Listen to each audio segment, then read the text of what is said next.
Dito sa Papa Dudut Stories, ikaw ay hindi nag-iisa. Ang pagde-date ay normal na ginagawa ng mga magkasintahan o mag-asawa. Kahit nga magkakaibigan at mga magkakapamilya ay pwede po itong gawin. Pagkain sa labas, pamamasyal sa mall at park, panonood ng sine o simpleng bonding sa bahay ay maituturing na pong date. Ngunit paano kung ang date ninyo ay mahaluan ng katatakutan at kababalaghan? Mauulit ka pa bang makipag-date kung magbibigay ito sa inyo ng isang karanasan na hindi mo makakalimutan? Dear Papa Dudut, good day po sa inyo. Isa ako sa mga avid listeners mo sa radyo man o sa YouTube. Nakakatuwa kasing makinig sa mga kwento ng iba't ibang tao kasi may lesson akong nakukuha. Nakikinig ako ng mga binabasa mong sulat kapag meron po akong ginagawa kasi hindi ko nararamdaman ang pagod ko kapag nakikinig ako sa iyo. Tawagin mo na lamang ako sa pangalan na Don. Ngayon ay meron na akong asawa pero wala pa kaming anak. Pero sana soon ay magkaroon na. Excited na kasi ako na may tumawag sa akin ng mama. Medyo nape-pressure na rin kasi ako kasi ilang taon na kaming kasal ng asawa ko pero hindi pa kami nakakabuo. Ang aking isi-share na story ay nangyari lahat before magkaroon ng pandemic kaya normal pa ang lahat. Nakakapag-work pa ako ng maayos at nakakapunta sa mga lugar na gusto ko ng walang restrictions. Thankfully ay bumalik na tayong lahat sa dati nating buhay ngayon. Lahat kasi tayo ay naapektuhan ng dumadaang pandemic. Nang magsimulang nangyari ang nakakatakot na experience na ito ay 3 years na kami ng boyfriend ko na si Warren. Classmate ko siya noong high school at inad niya ako sa Facebook. Nagkumustahan, nagbalitaan sa mga ganap sa life hanggang sa nag-meet kami. Niligawan ako ni Warren hanggang sa sagutin ko siya. Isa sa mga una kong pinagsabihan na kami na ni Warren ay ang best friend kong si Nina. To be honest ay hindi ako masyadong close sa family ko. Kaya kay Nina ko unang sinabi ang bagay na yon, Papa Dudut. Pero eventually ay pinaalam ko na rin sa family ko ang tungkol sa amin ni Warren at wala silang naging pagtutol sa relationship namin. Siguro dahil alam nila na hindi ako basta-basta pumapasok sa isang relasyon at nasa tamang edad na rin ako ng time na maging kami ni Warren. Wala pang jowa noon si Nina at matagal na pala kaming magkaibigan na dalawa. Since college ko pa siya naging best friend, Papa Dudut. Nag-click kasi kaming dalawa, kagad-agad at marami kaming something in common sa isa't isa. Kapag may problema ang isa sa amin, ay ang isa't isa ang nagiging takbuhan namin. Feeling ko nga ay magkapatid kami tapos magkaiba lamang kami ng mga magulang. Noong wala pa si Warren sa buhay ko ay kami ni Nina ang palaging magkasama. Kapag gusto kong lumabas o magpunta sa kung saan. Pero nagbago ang lahat nang maging kami na ni Warren. Nabawasan na ang time namin ni Nina together. Kung dati ay every weekend ay kami ang magkasama, naging once a month na lamang at kung minsan pa nga ay hindi na kami nakakapagkita sa loob ng isang buwan. Wala akong narinig na kung ano kay Nina at sabi niya ay naiintindihan niya kung bakit nabawasan na ang time ko sa kanya. Pero nakonsensya ako nang sabihin niyo ni Nina sa akin. Kaya ang ginawa ko ay isinasama ko na si Nina kung minsan kapag may date kami ni Warren. Walang problema yon kay Warren kasi gusto niya rin na maging malapit sa mga taong mahalaga sa buhay ko, Papa Dudut. Pagkatapos ng first anniversary namin ni Warren ay ikinuwento ni Nina sa akin na merong nandiligaw sa kanya. Ipinakilala niya sa akin ang suitor niya ang si Albert. Para sa akin ay okay si Albert. Para kay Nina, meron po itong stable na trabaho at mukha pa siyang mabait. 1 year din ang itinagal ng panliligaw ni Albert kay Nina, Papa Dudut, bago naging sila. Pero hindi namin hinayaan na mas lalo kaming mawalan ng time ni Nina sa isa't isa. kahit pa parehas na kaming may boyfriend.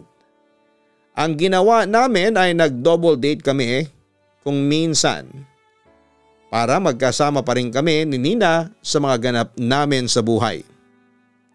Wala namang problema yon kina Albert at Warren. Naging maganda pa nga ang resulta noon kasi naging magkaibigan kaming apat. Lalo na sina Warren at Albert at nagkataon na mahilig sa video games. Yon ang naging bonding nilang dalawa. Ang sarap lang sa pakiramdam na nakabuo kami ng friendship. Kapag may lakad kaming apat dati ay nagko-commute lamang kami. Madalas naming mapag-usapan at gawing biro na dapat ay may isa na nga sa amin na bumili ng sasakyan para mas maging madali na ang pagpunta namin sa mga lugar na gusto naming puntahan. Kapag kasi meron ng sasakyan ng isa sa amin ay makakapunta na kami sa mas malalayong lugar.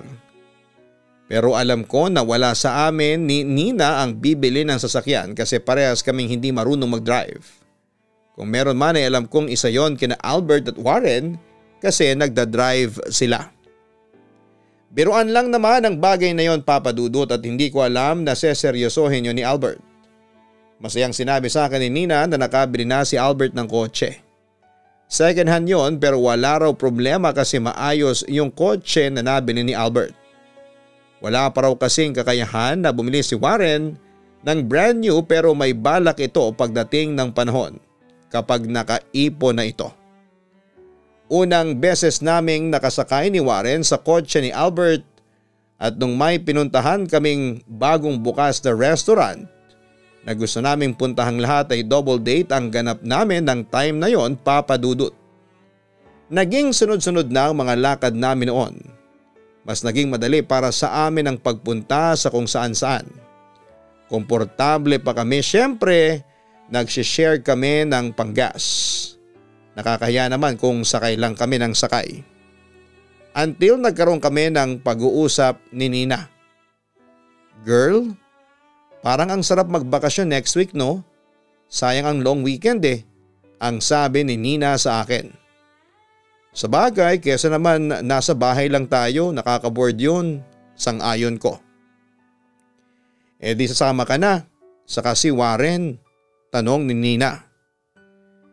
Sige, sasama na kami pero kakausapin ko rin muna si Warren ha. May naisip ka bang puntahan? Tanong ko. May lugar na sinabi si Nina sa akin at ang sabi ko ay hindi pa ako nakakapunta roon.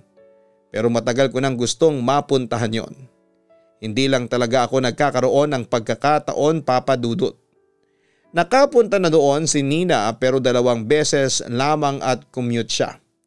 Matagal na raw yung last time na nakapunta siya sa lugar na yon at gusto niyang bumalik kasama ako, si Albert at si Warren. Double date daw ang mangyayari. Saka sayang din kasi yung 4 na araw na wala kaming pasok lahat sa kanya-kanya naming trabaho. Minsan lang dumating ang ganon sa isang taon kaya gusto naming samantalahin.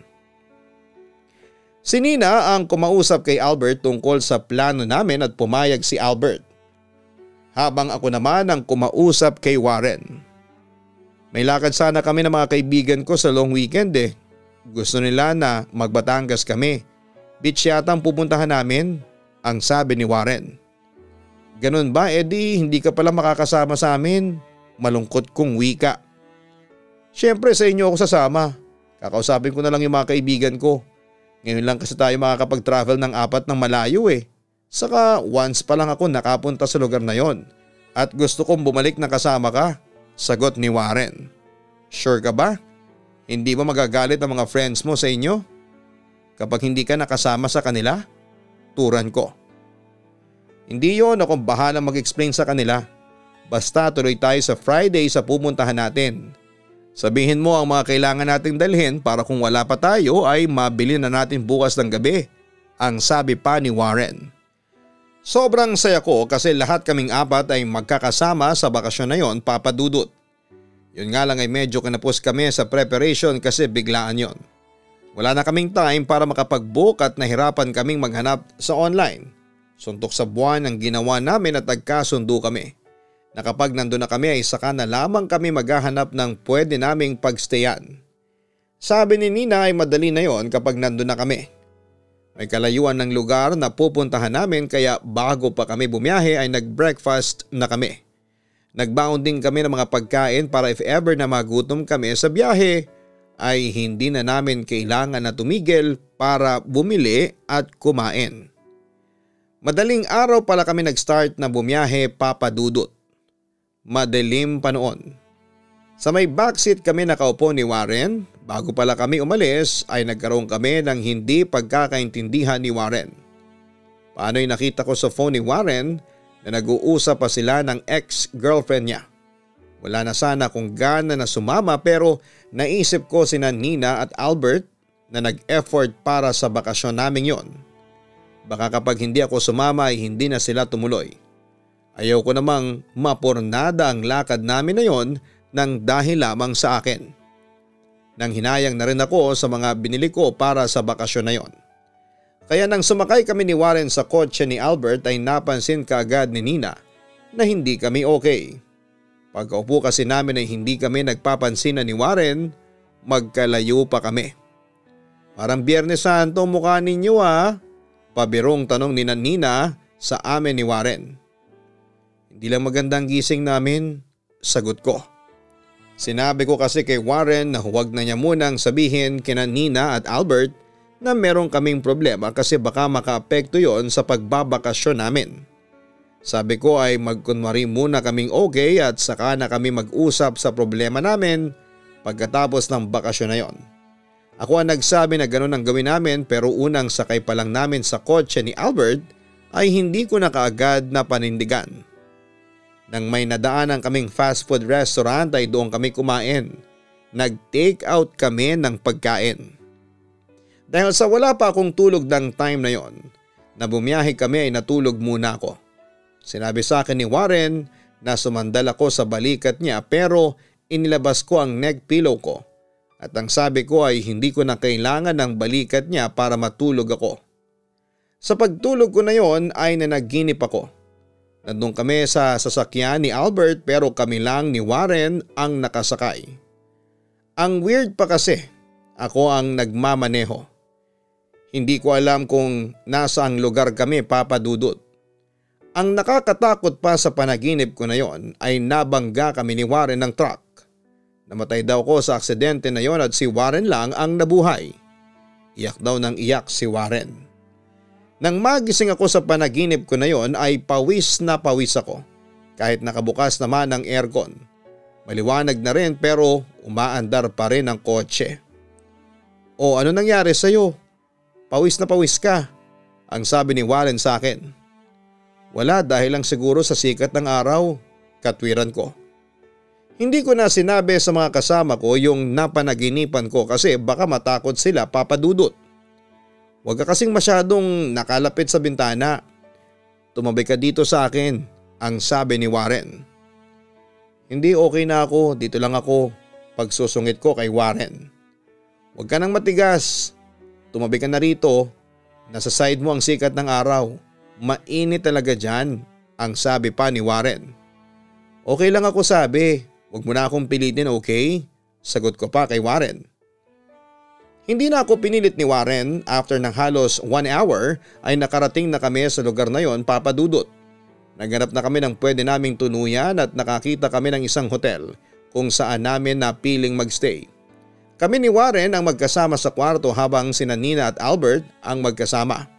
Wala na kasing available na kwarto para sa kasya kaming 4 kaya naghiwalay na lamang kami ng mga kwarto. Gusto sanang pag-usapan namin ni Warren ang problema namin. Gusto niyang mag-explain sa akin pero ang sabi ko ay huwag na muna. Baka kasi mas lalong lumala ang sitwasyon. Natatakot ako na baka kung ano pa ang masabi ko at mas magalit pa kami. Ayoko pa rin naman na mauwi kami sa hiwalayan kasi naniniwala ako na misunderstanding lamang ang nangyari sa amin ni Warren ng time na yon. Kailangan lang talaga naming mag-usap ng maayos. Pero hindi pa talaga ako handa na gawin yon. May tamang time sa pag-uusap namin at alam ko na hindi pa yon ang tamang oras kasi mainit pa ako. Imbyer na pa ako sa nakikita ko sa phone ng boyfriend ko. Nagpahinga lamang kaming 4 ng sandaling yon. Doon ko na tinuloy ang pagtulog ko. Ayoko sanang makatabi si Warren dahil buwisit pa rin ako sa kanya. Pero wala akong choice kasi isa lang ang kama sa kwarto na nakuha namin. Tanghali nang magising kami. May text si Nina sa akin na nasa lobby na sila ni Albert ng hotel. Nagugutom na raw kasi sila at gusto nilang maghanap kami ng lugar kung saan kami pwedeng kumain. Ginising ko na si Warren at ang sabi ko ay mag-ready na kami kasi naghihintay na sa amin si Nina. Pagkababa namin ay umalis na rin kami kaagad para maghanap ng makakainan. Pagkatapos kumain ay namasyal na rin kami. Maraming tourist spot sa lugar na yon kaya kahit DIY, ang ginawa naming travel ay hindi naging mahirap para sa aming 4. Nagpicture-picture din kami for remembrance. Hindi na rin namin namalayan ang paglipas ng oras at gabi na pala, Papa Dudut. Gutom na naman kami at doon na kami nahirapan na maghanap ng makakainan namin kasi ang gusto namin ay yung restaurant na nagsaserve ng food na walang masyado sa lugar kung saan kami nanggaling. May nahanap kami pero malayo siya sa hotel kung saan kami nakastay. Medyo liblib din yung kainan na yon at kakaunti lamang ang kumakain nang dumating kami. Siguro dahil nasa late na rin kami nakarating doon. Mabuti na lang talaga at may sariling sasakyan si Albert kasi kung wala ay may hirapan kami sa travel namin na yon. Malaking bagay yon para sa amin kasi kahit saan kami magpunta ay hindi kami palaging nagmamadali. Dahil sa late na kami kumain ay late na rin kaming nakaalis. Narinig ko na sinabihan ni Nina si Albert na mag-ingat ito sa pagdadrive kasi medyo nakakatakot yung dinadaanan namin. Inaantok na rin ako ng time na yon pero pinigilan ko makatulog dahil busog na busog ako. Ang sabi kasi sa akin ng nanay ko noong bata pa ako ay huwag akong matutulog ng busog kasi baka bangungutin ako. Hindi ko pa rin pinapansin si Warren, Papa Dudut. Halos sumiksik na ako sa bintana kasi ayoko siyang makatabi. Don, pwede bang magtabi kayo ni Warren? Sayang yung space sa gitna ninyo, ang sabi ni Nina. Okay na ako rito. Mas nakikita ko ang view, turan ko. Please, feeling ko kasi may problema kayo. Kung meron man, pag-usapan ninyo, ang sabi pa ni Nina. Nakonsensya ako ng kaunti sa sinabing yon ni Nina, Papa Dudut. Talaga ngang mag-best friend kami kasi alam niya kapag meron akong pinagdadaanan kahit na hindi ko yon sinasabi sa kanya. Nararamdaman niya siguro o napapansin niya sa mga kilos ko na hindi kami okay ni Warren. Para hindi na mag-isip ng kung ano si Nina ay umusog na ako sa tabi ni Warren. Naging magkatabi na talaga kami kahit ayaw ko. Tinis ko na lamang yon hanggang sa makarating na kami sa hotel. Hindi ko alam kung bakit ang bigat-bigat ng pakiramdam ko sa naging biyahe namin na yon pabalik ng hotel, Papa Dudut. Hindi ako mapakali at balisa ako sa dahilan na hindi ko naman alam. Inisip ko na lamang na kaya ako ganon ay dahil sa naiinis ako kay Warren. Nang sumunod na araw ay nauna akong gumising kay Warren. Kinato ko na sina Nina sa kwarto nila at sakto raw ang gising ko kasi mag-aalmusal na sila. Gusto sana nilang kasabay si Warren pero ang sabi ko ay kami na lamang muna kasi late talagang gumigising sa umaga si Warren. Nag-text na lamang ako kay Warren na nasa ibaba kami ng hotel at nagbe-breakfast. Meron kasing kainan doon na nagsiserve ng Filipino foods. Habang kumakain kaming tatlo ay napansin ko na panay ang tinginan ni Nina at Albert. Yung parang may gusto silang sabihin sa akin. Pero nagtuturoan silang dalawa kung sino ang magsasabi sa akin. Hanggang sa hindi na ako nakatiis, Papa Dudut. Nagtanong na ako sa kanilang dalawa. Kanina pa ako nakakahalata sa inyong dalawa. May gusto ba kayong sabihin sa akin? Tanong ko. Ano kasi doon nabanggit ko kasi kay Albert na parang may problema kayo ni Warren. Ayaw naman naming makialam pero parang hindi kasi ako komportable na nag-i-enjoy kami ni Albert. Tapos kayo ni Warren ay hindi. Tugon pa ni Nina. Hindi ko alam pero parang hindi yon ang gustong sabihin ni Nina sa akin. Parang may iba siyang gustong sabihin, Papa Dudut. Pero hindi ko na tinanong si Nina kung yon ba talaga ang gusto nilang sabihin sa akin. Napag-isip ko ng sandaling yon na dapat na kaming mag-usap ni Warren kasi apektado na rin si Nina sa problema namin. Inamin ko na rin kina Nina at Albert na hindi nga kami okay ni Warren. Sinabi ko na rin ang dahilan at naging advice ni Nina ay mag-usap na kami ng boyfriend ko.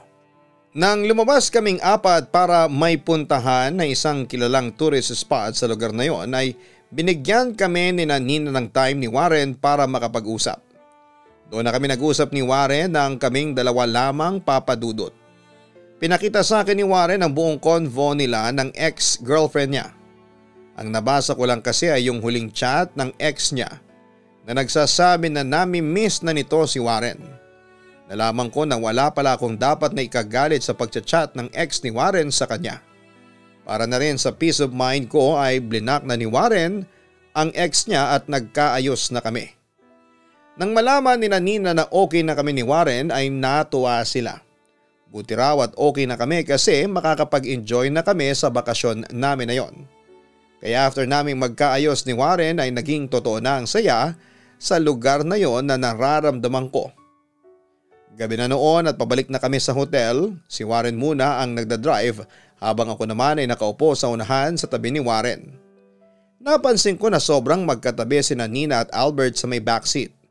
Tapos yung bag nila ay nasa gilid. Obvious na parang ayaw nila na magkaroon ng space sa upuan sa likuran, Papa Dudut. Bakit hindi nyo ilagay sa compartment yung mga bag ninyo? Nagsisiksikan tuloy kayong dalawa dyan. Punako kina Nina. Nakalimutan kasi namin kaya dito na lang, sagot pa ni Nina. Gusto nyo bang mag-stop muna tayo para ilagay yan sa likuran? Para komportable kayo, ang sabi ko. Naku, wag na, hassle pa, okay lang kami dito, no problem. Turan pa ni Nina. Pagkarating namin sa hotel ay pumunta na kami sa kanya-kanya naming kwarto. Magaan na ang pakiramdam ko noon kasi okay na kami ni Warren. Nagpasalamat din ako kay Nina at Albert kasi sila talaga ang nag-push sa akin para makipag-usap ako kay Warren, Papa Dudut. Kung hindi dahil sa kanila ay hindi talaga muna ako makikipag-usap kay Warren hanggang sa matapos ang bakasyon naming yon. Nakahiga na kami noon ni Warren pero hindi ko alam kung bakit hindi ako makatulog. Inabot na ako ng 1:00 ng madaling araw pero gising pa rin ako. Ginising ko na si Warren at sinabi ko na gusto kong kumain kasi bigla akong nagutom at gusto ko rin na magkape sana. Pero ang sabi ni Warren ay sarado na ng ganong oras ang restaurant sa hotel. Tumahimik na lamang ako pero ang totoo ay nagtatampo ako. Hanggang sasabihin ni Warren sa akin na hihiramin namin kay Albert ang kotse nito tapos ay maghahanap kami ng open pang kainan ng ganong oras. Pumato kami sa kwarto ni Nina at si Albert ang nagbukas ng pinto sa amin. Pare, okay lang bang hiramin namin yung kotse mo? Ito kasing si Don biglang nagutom, gusto pang magkape. Maghahanap sana kami ng bukas pa sa ganitong oras sabi ni Warren kay Albert. Okay lang basta mag-iingat kayo Gusto ko sanang sumama sa inyo pero masama kasi ang pakiramdam ni Nina. Turan pa ni Albert. Bakit? Anong nangyari sa kanya? Ang nag-aalala kong tanong. Pagdating natin dito sa hotel sakalang sinabi sa akin na masama ang pakiramdam niya. Nilalagnat siya Tugon ni Albert. Bakit hindi siya nagsabi kanina? Nakainom ba siya ng gamot? Tanong ko. Oo, butit meron akong baon palagi na gamot kaya nakainom na siya. Sandali lang pala kukunin ko lang yung susi, ang sabi pa ni Albert. Pagkatapos na ibigay ni Albert ang susi ng kotse niya kay Warren ay umalis na kami. Wala na kaming nakitang bukas na kainan na malapit sa hotel kaya medyo napalayo na kami. Habang sakay ako ng kotse nag-iba na naman ang pakiramdam ko. Naging mabigat. Hindi rin ako mapakali kasi may pakiramdam ako na hindi lang kami ni Warren ang sakay ng kotse.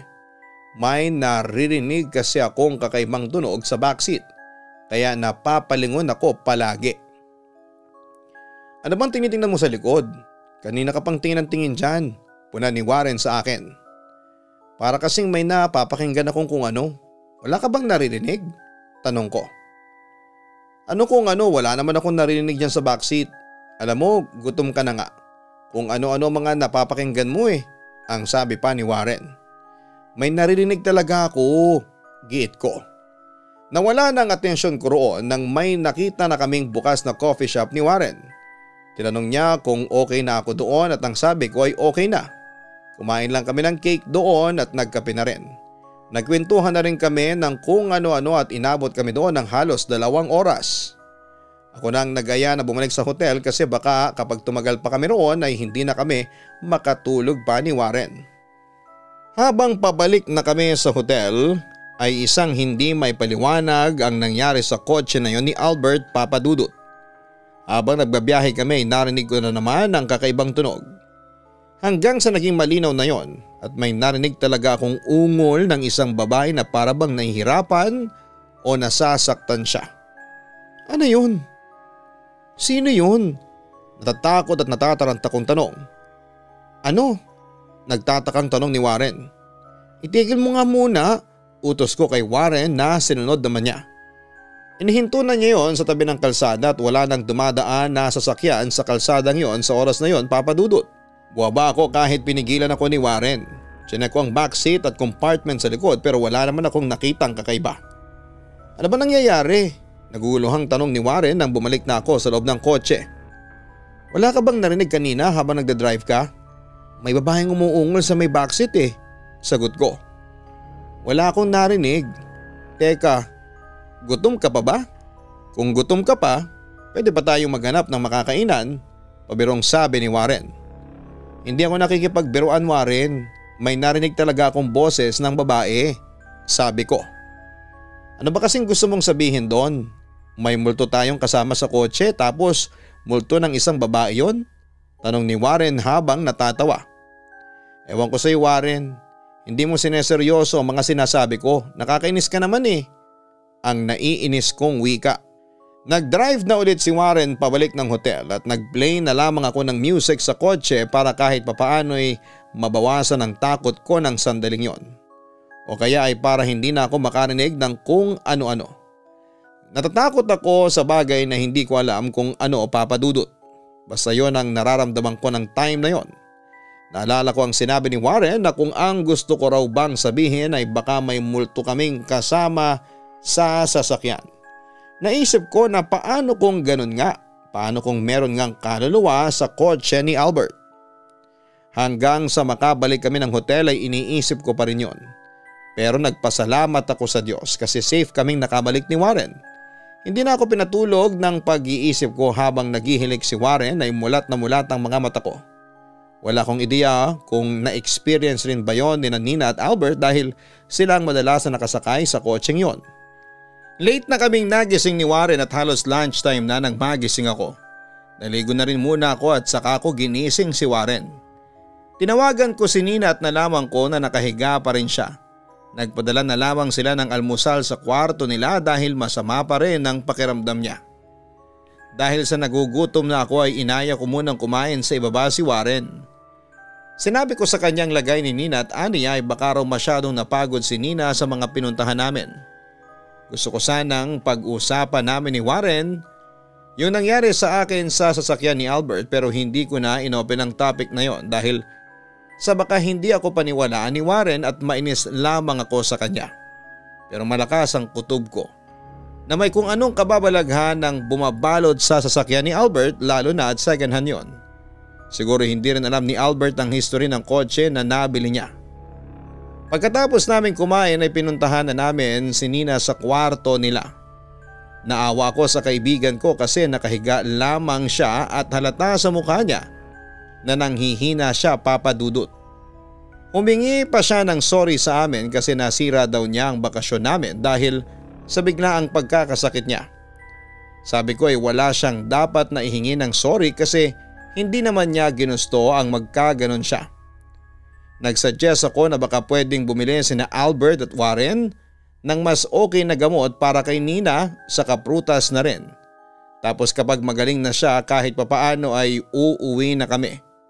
Alam ko kasi na hindi makakapagpahinga doon ng maayos si Nina, Papa Dudut. Nang umalis na sila Warren at ako na lamang ang kasama ni Nina sa kwarto nila. Ano ba kasing ginawa mo at bigla ka nagkasakit? Pare-parehas lang naman tayo ng ginawa kahapon, hindi ba? Tanong ko kay Nina. Hindi to dahil sa may pinuntahan at ginawa tayo kahapon. Alam mo, nasanay ako sa pagod eh. Tugon pa ni Nina. Bakit? Alam mo ba? Tanong ko ulit.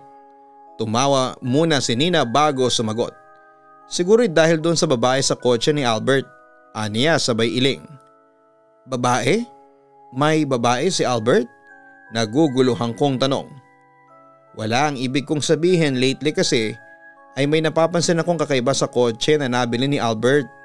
Haunted yata yun eh, ang sabi ni Nina. Nagkaroon kaagad ako ng interes sa sinabing yon ng kaibigan ko, Papa Dudut. Paano'y naisip ko na baka ang mga sasabihin ni Nina ang makakapagpatunay na totoo ang nararamdaman ko sa kotse ni Albert noong ginamit namin yon.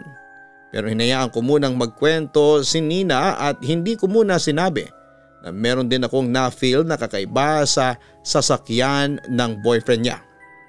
Tinanong ko si Nina kung ano nga ba ang naranasan niya sa kotse ni Albert at nasabi niya na haunted yon. Ang sabi ni Nina ay okay naman ang lahat noong una. Hindi niya raw alam kung siya lang ang nakakaramdam pero habang tumatagal ay pabigat ng pabigat ang pakaramdam niya kapag nakasakay siya sa kotse ni Albert. Meron daw siyang naririnig na babaeng umiiyak sa backseat at kaya niya raw kami pinagtabi ni Warren sa backseat noong magkaaway kami ay dahil nang mapasulyap siya sa rearview mirror ay meron siyang nakitang anino ng babae na nakaupo sa gitna namin ni Warren. Yun daw ang unang beses na nakita niya ang babaeng yon, Papa Dudut. Yun din daw ang dahilan niya. Kaya nang sila na ni Albert ang nakaupo sa backseat ay nilagyan nila ng mga bagang space kasi pakaramdam nila kapag may space sa backseat ay umuupo doon ang babaeng nakita niya. Habang ikinikwento ni Nina lahat ng yon ay kinilabutan ako ng sobra akong natakot. Sinabi ko kay Albert ang nararamdaman ko sa kotse niya kapag nakasakay ako roon at kahit pala siya ay ganun din ang nararamdaman. Kapag daw mag-isa siyang nagdadrive ay parang palagi siyang may pasahero sa likuran. Hindi muna namin sinabi sa inyo kasi baka matakot kayo ni Warren at feeling ko rin ang babaeng yun ang dahilan kung bakit masama ang pakiramdam ko ngayon. Ang lakas kasi ng negative energy niya to the point na naapektuhan na ako. Mahabang paliwanag pa ni Nina. Ano ba raw kasing history ng sasakyan na nabili ni Albert? Hindi ba second hand yun? Tanong ko. Sabi nung pinagbilhan ni Albert wala naman daw namatay sa kotse na yun. Dalawa lang yan eh. Ayaw sabihin ng may-ari ang totoo o baka may pinuntahan si Albert o tayo na may kaluluwa na sumama. Sagot pa ni Nina. Sa pagkakataon na yun ay sinabi ko na kay Nina yung nangyari sa akin nung lumabas kami ni Warren para maghanap ng makakainan gamit ang kotse ni Albert, Papa Dudut. Kaya sabi ko ay naniniwala ako sa kanya na may something talaga sa kotse na yon. Nagtataka nga raw sina Nina kasi pinabless naman yon ni Albert. Kaya balak na raw ni Albert na ibenta yon, Papa Dudut. Mahirap daw palang bumili ng second hand kasi pwedeng may freebies na multo.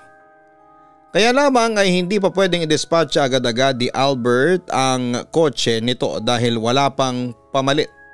Saka na raw nito yon gagawin kapag may kakayahan na itong bumili o mag-down para sa brand new na sasakyan.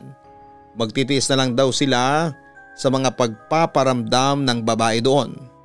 Pero maasa pa rin sila na bigla na lamang mawawala ang kaluluwang yon kung totoo man na meron daw na kaluluwa doon, Papa Dudut. Nang malaman ko ang lahat ng yon ay mas lalo akong nagpasalamat na ligtas kaming nakabalik sa hotel noong lumabas kami ni Warren. Pwede kasing may mangyari sa amin na hindi maganda dahil sa kaluluwa na meron sa kotse. Buong maghapon kami nagstay sa hotel at ayaw naman naming mamasyal habang walang kasama si Nina sa kwarto. Doon na lamang kami kumain at nagkwentuhan. Ipinaalam na rin namin kay Warren ang kababalaghan na bumabalot sa sasakyan ni Albert. Ang sabi ko pa sa kanya ay totoo talaga yung mga sinabi ko sa kanya noong madaling araw na meron akong babaeng narinig na umuungol na parang nahihirapan kaya pinahinto ko ito para i-check ang sasakyan. Nakita ko naman na naniwala na si Warren sa mga sinabi ko sa kanya dahil na rin sa tulong ni Nina at Albert. Nang sumunod na araw ay umalis na kami sa lugar na yon dahil umayos na ang pakiramdam ni Nina. Hindi na kami nang hinayang sa natitirang araw ng bakasyon namin dahil ang naging priority namin ay ang kalagayan ni Nina. Umaga na kami bumiyahe noon para hindi kami masyadong takot. Siyempre aware na kaming apat sa kung anong meron sa sasakyan na yon. Kaya alam kong hindi lang ako ang takot kundi pati na rin ang mga kasama ko. Buong biyahe namin ay nagpatugtog kami ng Christian song, Papa Dudut, pero hindi pa rin noon naalis ang bigat sa nararamdaman ko. Sa awa ng Diyos ay safe kaming nakauwi na lahat. Nang magkita-kita ulit kaming apat para sa isang double date, dala na naman ni Albert ang sasakyan niya. After kong malaman na posibleng may multo sa sasakyan niya ay nagkaroon na ako ng pag-aalinlangan na sumakay doon. Nagpaparamdam pa rin ba yung babae sa kotse? Tanong ko kina Nina habang kumakain na kami sa isang restaurant. Sa akin hindi na pero itong si Albert sabi niya nararamdaman pa rin niya. Para raw kasing may sakay siya palagi sa backseat kapag mag-isa siya. Tugon pa ni Nina. Saka hindi lang sa akin siya nagpaparamdam. Nakita rin ni Mama yung babae nung papasok na sana siya sa kotse ko. May nakita siyang babae sa likod pero parang anino lang daw ang nakita niya kasi sobrang itim. Napasigaw pa nga si Mama. Hindi ko dalang sinabi na meron talagang multo sa kotse ko kasi matatakot na yung sumakay doon. Ang sabi ko baka namamalik mata lamang siya. Pagkukwento pa ni Albert. Isang taon pa ang lumipas bago tuluyang nakabili si Albert ng isang brand new na sasakyan. Hindi na niya yon pinagbenta sa ibang tao, Papa Dudut. Ang ginawa niya ay pinachop-chop na lamang niya at pinagbenta ang mga parts na pwede pang ipagbenta. Hindi raw kasi kaya ng konsensya niya na ibenta ang sasakyan na may multo tapos yung susunod na magmamay-ari naman ang makakaranas ng naranasan naming kababalaghan doon. Ayaw daw niyang gawin ang ginawa ng nagbenta sa kanya ng sasakyan na yon sa ibang tao kung aware man ito na may nakakabit na kababalaghan sa sasakyan na nabili niya dati. Inamin sa akin ni Nina na kung minsan ay napapanaginipan niya yung babae na nasa kotse. Ang madalas daw na eksena sa panaginip niya ay siya ang nagdadrive ng kotse. Tapos nasa backseat yung babae. Sabi pa niya ay mukhang bata pa raw yung babae. Dalagita pa, panay daw ang iyak ng babae habang nagmamaneho siya. Pinapatigil siya sa pagdadrive pero hindi raw niya hinihinto yung sasakyan sa panaginip niya. Ang hinala namin ni Nina ay baka may gustong sabihin sa amin ang kaluluwa na yon. Baka kailangan niya ng tulong pero hanggang sa ngayon ay hindi na namin nalaman pa. Hindi na rin kasi kami nagkaroon ng chance na alamin pa, Papa Dudut. Hindi naman kasi kami expert sa mga ganung bagay at wala kaming lakas ng loob para alamin pa ang kwento sa likod ng pagpaparamdam sa amin ng kaluluwa na yon. Ngayon naman ay kasal na ako kay Warren, Papa Dudut, at si Nina kay Albert. Paminsan-minsan naman ay nagdo-double date pa rin kaming apat at kapag napupunta sa horror ang kwentuhan ay hindi pwedeng hindi namin mapag-usapan yung biniling kotse dati ni Albert. Until now ay kinikilabutan pa rin ako kapag napagkwekwentuhan ng bagay na yon, Papa Dudut. Kaya naging lesson na sa amin ang nangyari na yon. Nang magbalak kaming bumili ni Warren sa sarili naming sasakyan ay brand new na ang binili namin. Natakot na kami na baka maulit ang nakakatakot na experience na yon. Kahit sa ibang gamit ay never na kaming bumili ng second hand, Papa Dudut. Pero wala naman sigurong masama sa pagbili ng second hand na kotse o kung anumang bagay lalo na at yon ay kaya ng bulsa mo. Siguro yung maging maingat lamang tayo lalo na kung second hand ang isang gamit. Pero sana kung nasaan man ang kaluluwa ng babaeng yon, sana ay nasa maganda siyang lugar. Yung nakuha na niyang katahimikan na nararapat para sa kanya. Sana hindi na siya manggagambala ng ibang tao. Hanggang dito na lamang ang kwento ko, Papa Dudut. Thank you kung isa ito sa mga mapili po ninyo para basahin sa programa mo. Maraming salamat at patuloy ka sanang pagpalain ng ating Panginoong Diyos. Naka-order na po kami ng Papa Dudut lechon manok at masasabi kong napakasarap po. Maraming salamat sa inyo, Papa Dudut. Sincerely yours, Don. Sa pagbili ng isang bagay na alam mong may nauna nang nagmamay-ari ay kinakailangan ang masusi at matinding pagba-background check. Ito ay upang malaman natin kung ligtas ba o walang anumang negatibong bagay o enerhiya ang nakakabit sa bagay na yon. Palagi natin gawing priority ang ating kaligtasan sa lahat ng oras at sa lahat ng desisyon na ating binibitawan. At kung sakali na nakabili ka ng isang bagay na sa tingin mo ay dahilan ng hindi magagandang pangyayari sa buhay mo, ay maaari mong pag-isipan ang pagdidispose nito. Kung ito ay iyong ibibenta, siguraduhin mo rin na hindi na mararanasan ang susunod na magmamay-ari nito ang experience mo. Humingi ka ng tulong at payo sa mga eksperto pagdating sa ganitong bagay kung ano ba ang nararapat mong gawin. Huwag kalimutan na mag-like, share and subscribe. Magandang gabi po sa inyong lahat. Ang buhay ay mahiwaga, laging may lungkot at saya. Sa Papa Dudut Stories, laging may karamay ka.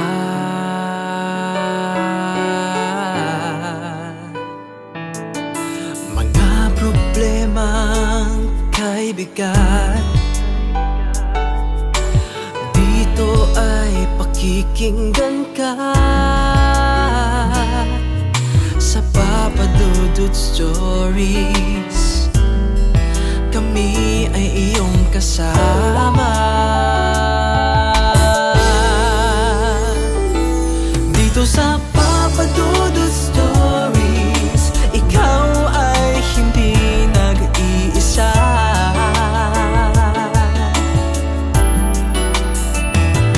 Dito sa Papa Dudut Stories, may nagmamahal sa'yo.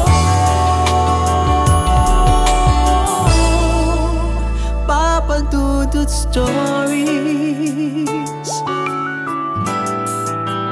Papa Dudut Stories.